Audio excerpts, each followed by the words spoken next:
The live TV, सच सबसे आगे।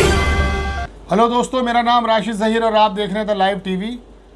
Adani group का नाम आपने सुना होगा और विपक्ष के माध्यम से भी काफ़ी बार सुना होगा कि ये कौन है और किसके दोस्त हैं। बहरहाल उन्हीं के संबंध में खबर है कि मुंबई इंटरनेशनल एयरपोर्ट को अपने अधिकार में ले लिया, खरीद लिया।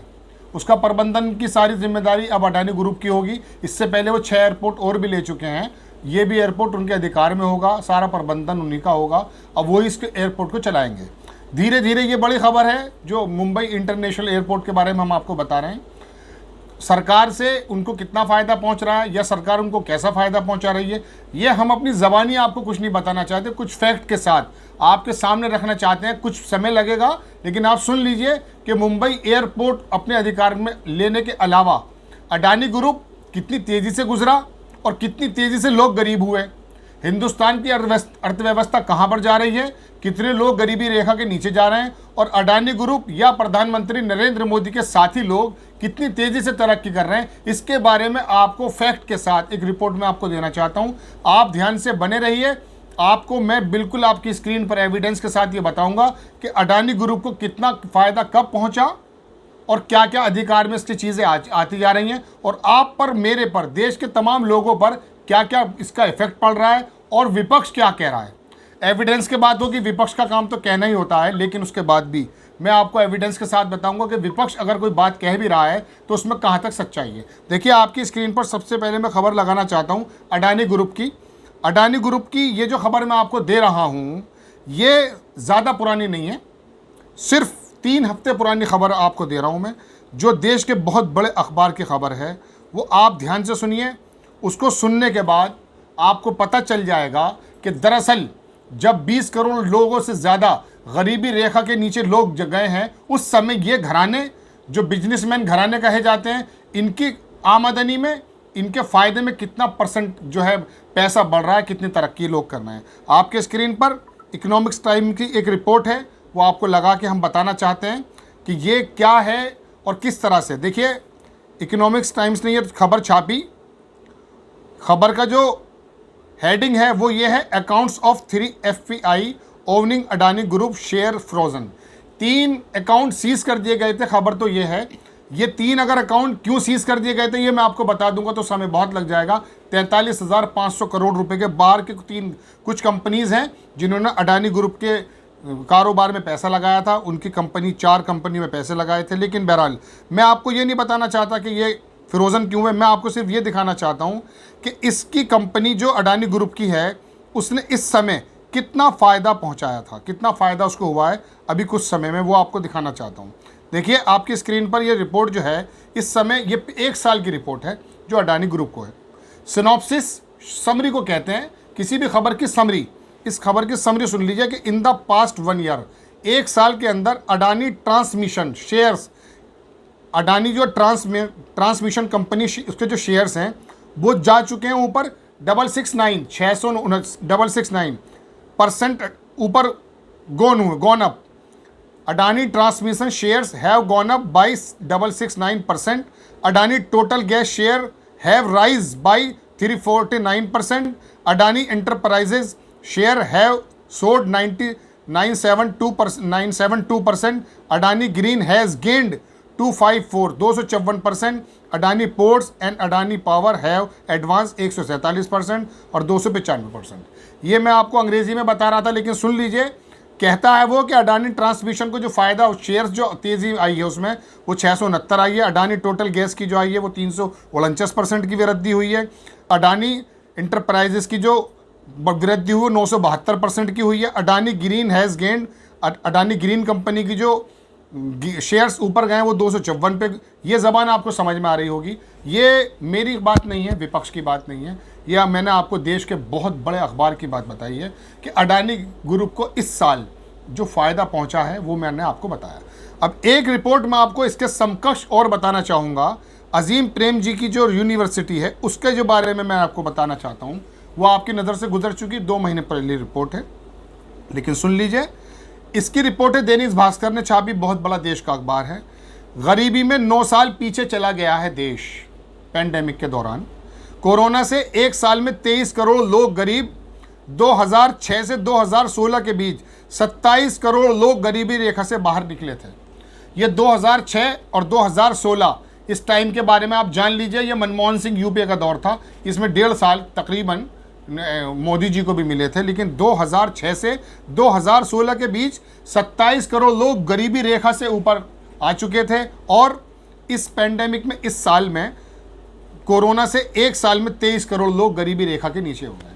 गरीबी रेखा के नीचे क्या अगर मैं आपको बताऊं उसका पैमाना क्या है, उसके 2 पैमाने होते हैं, वो मैं आपको बता दूंगा। 200 कुछ रुपए होती है, इंटरनेशनल लेवल में कुछ और बढ़ जाते हैं, $2.5-3 बढ़ जाते हैं, 4 बढ़ जाते हैं। इस तरह की फिगर है, आप गूगल पे जाके सर्च कर सकते हैं कि गरीबी रेखा के नीचे आने वाले आदमी की आमदनी क्या होती है। तो इस साल, जिस साल अडानी ग्रुप को इतना फायदा पहुंचा है, खाली एयरपोर्ट की बात हम आपको नहीं बताना चाहते थे। हमारा मकसद यह है कि आपकी समझ में यह बात आए कि पेंडेमिक क्या अडानी ग्रुप के लिए नहीं था। अडानी ग्रुप की कंपनीज को तो 972% और 669% और 254% शेयर्स के हाइक हो जाते हैं। और आपका गरीब तबका, आप में से, हम में से लोगों की नौकरियां चली जाती हैं। और अजीम प्रेम जी की यूनिवर्सिटी दैनिक भास्कर में रिपोर्ट छापती है कि 23 करोड़ लोग और ज़्यादा गरीबी रेखा के नीचे आ गए। अब आगे मैं आपको इसका थोड़ा, आपका 1-2 मिनट लगेगा, वो सुन लीजिएगा, बहुत ज़रूरी चीज़ है, हमसे आपसे मुताल्लिक है।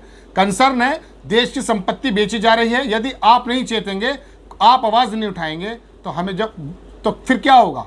हम लोगों की जब अवेयर ही नहीं होंगे, जान पहचान नहीं होगी, और हम जानकारी नहीं करेंगे, खबरें सुनेंगे नहीं, तो कैसे मालूम पड़ पाएगा? तो आपको मैं बता देता हूं कि इसने छापा है, अजीम प्रेम जी की यूनिवर्सिटी ने जो सर्वे किया था कि अप्रैल 2020 से 2021 के बीच कोरोना काल के एक साल में 23 करोड़ लोगों को गरीबी रेखा के नीचे चले गए हैं। आखिरी बार जब गरीबी पर संयुक्त राष्ट्र की रिपोर्ट आई थी, वो जो मैं आपको बता रहा था, तब 10 सालों में केवल 27 करोड़ 30 लाख लोग गरीबी रेखा से बाहर निकल पाए थे। यानी कोरोना ने एक साल ने गरीबी के मामले में देश को करीब 8-9 साल पीछे धकेल दिया है। हालांकि रिपोर्ट अजीम प्रेम जी यूनिवर्सिटी के सेंटर फॉर सस्टेनेबल एम्प्लॉयमेंट की है, स्टेट ऑफ वर्किंग इंडिया 2000, इसका नाम लंबा है, मैं आपको, इस रिपोर्ट में नौकरी जाने से जीवन में पड़ने वाला असर पर स्टडी की गई थी। इसमें 23 करोड़ लोगों के गरीबी रेखा के नीचे चले जाने का दावा किया गया है। इस देश के 2006 वाली हालत में लौटने की स्थिति बन गई है। यूएन की रिपोर्ट के अनुसार 2005-06 में भारत के करीब 64 करोड़ लोग, बहुत ध्यान से सुन लीजिएगा, 2005-06 में भारत के करीब 64 करोड़ लोग यानी कि 55% गरीबी में थे। लेकिन तत्कालीन मनमोहन सिंह की सरकार की योजना महात्मा गांधी राष्ट्रीय ग्रामीण रोजगार गारंटी अधिनियम 2005 मनरेगा, वो मोदी जी जो बोलते थे कि ये गड्ढे वाला मनरेगा है, इसको बताया था, और फिर पैंडेमिक में इसका बजट बढ़ा दिया था। उसके बारे में कह रहे हैं कि 55% गरीबी में थे 64 करोड़ लोग। लेकिन इस योजना के अंतर्गत जो कांग्रेस ने बनाई थी, इसमें काफ़ी सुधार हुआ, क्योंकि 80% गरीब गाँव में रहते हैं। 2015-16 तक देश में गरीबी घटकर 36 करोड़ रह गई थी। यानी कि 2005 में कितने गरीब लोग थे? यूएन की रिपोर्ट के अनुसार 64 करोड़ लोग, और 2015 में कितने रह गए थे? 36 करोड़ लोग। यानी कि तकरीबन 30-32 करोड़ के करीब लोग गरीबी रेखा से ऊपर आ गए थे, उनका जीवन यापन सही हो गया था। और उसमें उन्होंने बताया कि ये जो मनरेगा की स्कीम है, इसका बहुत बड़ा हाथ है। ये यूएन की रिपोर्ट है, हमारी नहीं है। बहरहाल लंबी बात हो जाएगी, मैं आपको बताना चाहता। अब विपक्ष ने इसके बारे में क्या क्या कहा वो सुन लीजिए। राहुल गांधी के बारे में आपको मालूम है कि उन्होंने संसद में जो बयान दिया था कि हम दो हमारे दो, आपकी वीडियो हम लगा देते हैं, आप देख लीजिए 50 सेकंड 1.5 मिनट। उसके बाद मैं आता हूं कि मैं आपको क्या बताना चाहता था। और कांग्रेस के ही प्रवक्ता संजय सिंह, जो आम आदमी पार्टी के राज्यसभा सांसद, उसने क्या कहा, ये 2-3 छोटे शॉर्ट में आपको दिखाना चाहता हूँ, आप देख लीजिए। उसके बाद फिर मैं दोबारा वापस आता हूँ। बजट पे कर रहा हूँ सर, बजट पे आ रहा हूँ। 4 लोग चलाते हैं, हम 2 और हमारे 2। जैसे उस टाइम नाम सब जानते हैं, नाम सब जानते हैं। आप बोलो, आप डिस्टर्बेंस मत। हम 2 हमारे 2, ये किसकी सरकार है? हम 2 हमारे 2। लेकिन अगली कहानी सुनो। 7 मई 2020 को खट्टर ने अपने मालिक अडानी से कहा, हुजूर मैं भी जिंदा हूं, आपको चिंता करने की जरूरत नहीं है। और 100 एकड़ जमीन का लैंड यूज 7 मई 2020 को चेंज कर दिया गया और कहा यहां पर आओ और कोल्ड स्टोरेज बनाओ। आपकी, मेरी, आपके छोटे भाई की, मेरी बड़ी बहन की या तो नौकरी गई, या नौकरी में जो सैलरी का कट हुआ, या जो हमारी टेक होम सैलरी है वो कम हुई।